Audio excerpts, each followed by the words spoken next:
So, the first one I'm going to go with is called The Answer, and it's a 100-word poem again. Bill sent me the link, and we were talking about my erotic novel and saying, you know, it would be cool if it was done in letters. And I'm going, what is he talking about? So I wrote this. It's called The Answer. Carmen wrote porn. Dick begged to see her stories handwritten, the large C's full and heavy, sliding underneath the stroke of her pen, the small A's, gravity creating delightful roundness, rising in a stroke for the R, circling its soft head, coming out again to hump the M, sliding into the E, its cursive tongue in so many words, and finally the hard bulge of the N, thrusting skyward, then finishing off with a long stroke, a generous flourish of release. Carmen considered the barrel of her pen hard between her moving fingers. Her response came, teasingly, a spellbinding yes. Woo! Okay, this was made, it's called at Cafe Zippys. So for this event, and yes, I'm unemployed, so if I cry, you know why. Okay. Holding on to reality with both hands, his social life and a cup of coffee as he waits, swamped sinking lifeboats no longer accepting applications for jobs that have sailed away, buried alive, a napkin waiting its turn to be plucked out and used, then thrown out, lucky if recycled and repurposed to a younger man's vision. Torn apart, his skills repackaged, Frankenstein for each resume. The boring job of cutting checks means he was a bookkeeper, an accountant, detail-oriented, friendly to external and internal users, or customer service-driven, or any combination of above. Leaving his car at home, he walks, afraid of running out of money for gas and repairs, wondering what pieces he will put together today, reducing his years of experience to a tweet comprehensible to the child in charge of his future.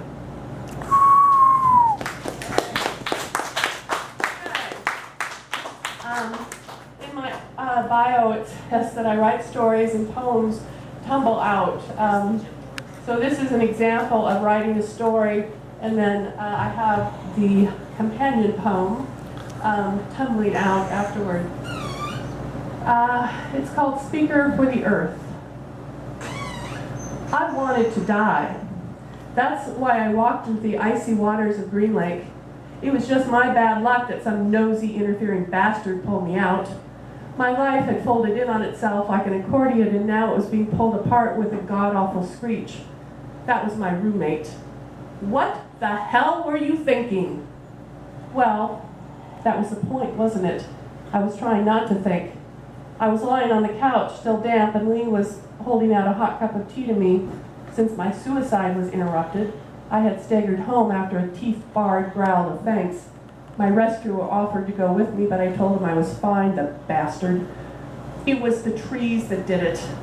They didn't want my kind of trees in their backyard. The government had come out and said unless there were strong and effective regulatory and enforcement systems in place, they would be destroyed.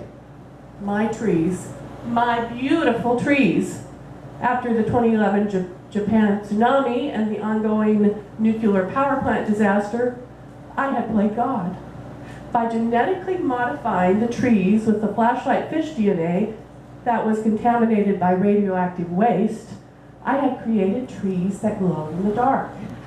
Also, and this had its skeptics, I knew, as did they thought.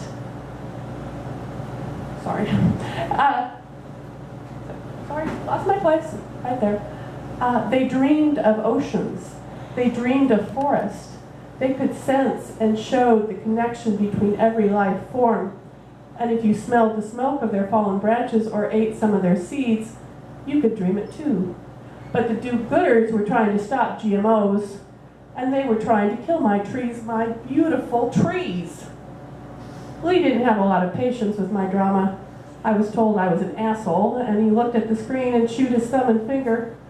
"You're just letting them down," he told me bluntly. "We need to find a way to save them, and I'm contacting the Psychic Association. If they can run tests, and if person after person can come up with the same images from the trees, then maybe we could prove they are alive in some way. Get them covered under the Endangered Species Act." I sniffed, my nose responding to the hot steam.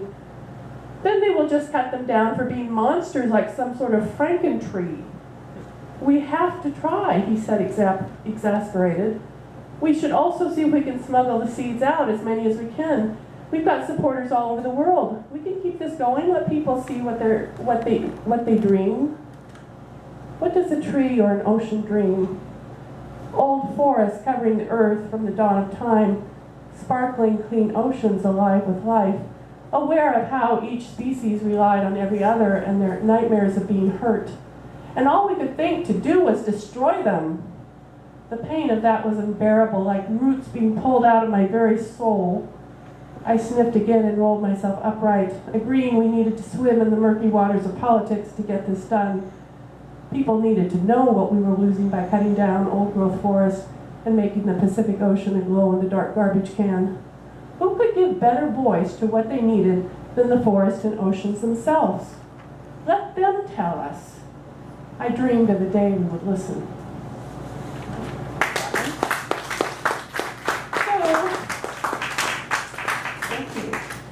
Little companion piece poem called Sandy Hook 26, Fukushima Billions. Do oceans dream? Do oceans have nightmares? Do whole populations scream? Do school children, do mayor bleed out while bodies teem with tumors breaking bare? Do we care? Woo! The next two one-pagers, you're going to get the first, this is the first one in 2009, kind of the start of my flash fiction poetry thing, and this is the last one I typed up. So you can compare them and see if I've come anywhere or if I'm just a natural talent. The first one is called Do Not Disturb. Are we there yet? The ward nurse patted the blue-bunny's shoulder and murmured into the hopeful face looking up at her, "Not yet, honey, a little while longer." It satisfied Angie, and she went back to rocking slightly in her chair, her arms folded across her chest, locked in an endless journey, hopeless but full of hope. The room was quiet this late in the day, each chair filled. An entire cafeteria of mental illnesses. Pick your favorite one, we had them all. I had been observing the woman by the window all day. She sat alone, and the nurses let her be in her own private do not disturb zone. If anyone approached, she only giggled and got agitated, angry. The others learned to stay away. I heard her story earlier, nurses filling in the newbie. They said she killed a man. Lured him into his basement with a phone call, braced the door shut, and then flooded it. They say she stayed to hear his screams. The firemen found her nearby when they responded to a call about a broken fire hydrant. She had been his lover, they said, but he broke it off. I guess she was mad. Out of the corner of my eye, I could see a nurse tilt her head at me. I heard a soft, "We leave her alone," before they moved off, whispering. I couldn't hear, but I knew what they were saying. You see, I too was there that day. I saw her go out of my house. I too went to the basement and beheld the broken bodies of my beautiful babies, the blood stains in their hair washed out by the cold water. She'd come into my home and beat them to death while they were sleeping. I heard her giggle as she called my husband to tell him what she'd done and where she put them. I told him she was crazy. I told him to stop screwing my sister or stop coming home. They thought I was in the garden all that time protecting my new plants from the rain. They thought I didn't know.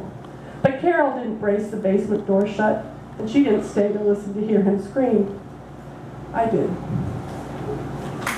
Wow. This is a fast one. It's called Regicide by Suicide. Looking at the knife, the really large knife held to my throat, I remembered the lecture by my occult teacher. I believe she said, "As each new event in your life unfolds, stop and think, is this really fate? Do you really want to do this, brother, over an inheritance?" Duke dropped his eyes to the fire again, and I could see he was letting his mind walk back along that old road, our shared past. We'd grown up together, Duke and I, but he was firstborn, and you'd think that was enough, but apparently not. The custom of dividing the ruler's lands among his heirs was a source of continuing problems for all 20 of us, especially when our kingdom was only 20 miles square, had trackless bogs, impenetrable forest, unscalable crags, and rivulets making their own natural boundaries. The late afternoon sun was shining golden yellow through the open door, glinting off the wicked sharp blade. The citrus smell of cut lemons lingered in the air. I had been making tea for my brother, the new king. My share of our father's estate had been old Alice's cottage with a garden and an acre of forest. Old Alice was a witch, and I got her potions and spell books too. The cottage reverted to my father when her head was cut off, and they declared it a suicide. Duke replied, "Yes, I do. Besides, what does it matter? You could commit suicide tomorrow from what I hear from the villagers, so why not accept the inedible?" He grinned at me disarmingly. "But I don't want to die, Duke. It comes to us all, sister. You get what anybody gets, Bernie. You get a lifetime and then you die. I am just suggesting you are out of life." I touched his face gently with my fingers encased in my witchy black gloves made of thin leather. They left a faint trace of something on his skin. "No, dear heart, I have to disagree. It is you who are out of life." I watched sadly as Duke slipped down dead for the crime of talking too much. He really should have just stuck it in me. I put my hands in a pan of bleach I kept full in the corner, while stripping off my gloves and carefully threw them in my wool jacket with its potion-filled pockets in the fire. There will be questions, no point in having accidents. People would start to talk.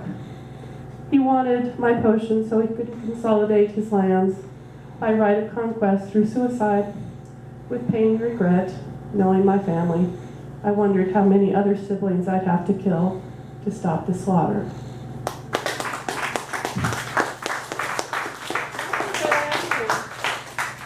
Spend so much time on that one. Okay. This one is my second favorite. First one's in the book called Feeding the Birds, but this is my second.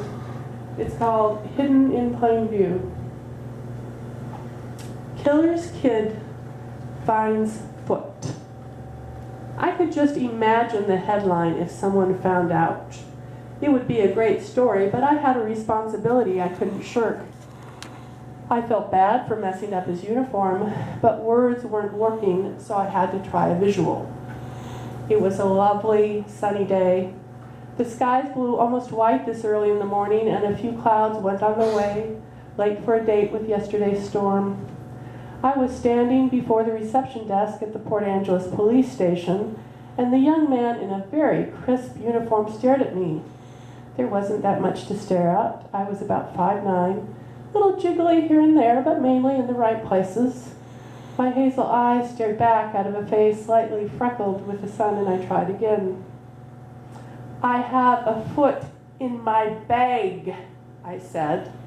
I was getting a little annoyed. I had come to the seaside town to enjoy the beach, and I didn't want to spend all my time at the police department. "I have a foot in my bag," I said for the third time. This time I put the emphasis on foot and said it just a little louder in case it would help him to understand. At least this time I got a reaction. He glanced over the counter at my feet. So what could I do? I heaved a sigh and the bag to the counter. I opened it so he could see inside and said once more, "I've got a foot in my bag." That was when he threw up all over his crisp black uniform. The officers got a little excited after that, but as I explained in the back room, I found the foot floating on the tide when I took my sunrise walk on the beach off the city pier, and since it clearly wasn't the crime scene, there was no point in leaving it there for a child to find.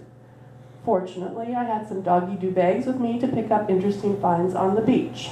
I guess I found one.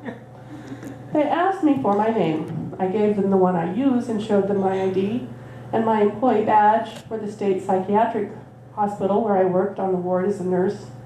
I was nearing 30 and I'd come to see how I wanted to die. I had an aggressive form of bone cancer. The doctors wanted to take my leg and give me chemo. It might work, it might not. They might have to chop off some more. There was an experimental treatment trial open. My doctor had told me about it as we walked down the corridor for sugar and coffee in the cafe. It was his standard operating procedure for breaking the news. He walked with one hand, grasping the other behind his back. It helped him avoid putting his arms around his patients. He was a very sympathetic doctor and didn't want to offend. He told me that the new treatment would save my leg, probably, but my insurance wouldn't pay for it. Like I've told my friend Donna many times, I feel like I'm a hostage to private insurance. They would kill me for free, though. I could stop treatment and choose death. They would pay for that prescription. But they wouldn't pay for me to choose life, long and whole. That was the frosting on this particular pineapple upside-down cupcake. The cherry on top was that there was already a lot of death in my family. My father was killed when I was 7. Most said good riddance, and I always wondered why my mom married him. It was already marked for death when she did. Maybe I was supposed to be his legacy.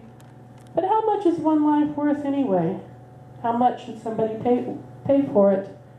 Is it worth the cost to ransom me? I had to wonder how many others might live if I accepted death. I could go through all this and be gunned down anyway. It's an uncertain world. My landlord at the Scarsdale Apartments was still picking out bullet fragments from our entrance after Jean's argument with her lover Herman. I could get hurt by a patient, or if life wanted to try a sick irony, I could even die at the hands of a serial killer. A lot of people would think that there was some cosmic justice in that. I wouldn't, but then that's just me. I asked the police if they had any missing persons. They weren't saying, but someone mentioned the possibility of a boating accident. I could only hope. Where can we reach you if we have any questions, they asked finally.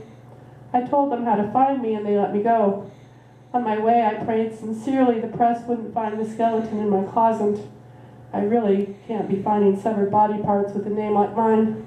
If they discovered my birth certificate, they would say I was my father's daughter, and life as I knew it would be over. I try and keep it hidden, but when it's all over the web and in print, there was even a movie. You can't hide from death when your father's name is Theodore Robert Bundy.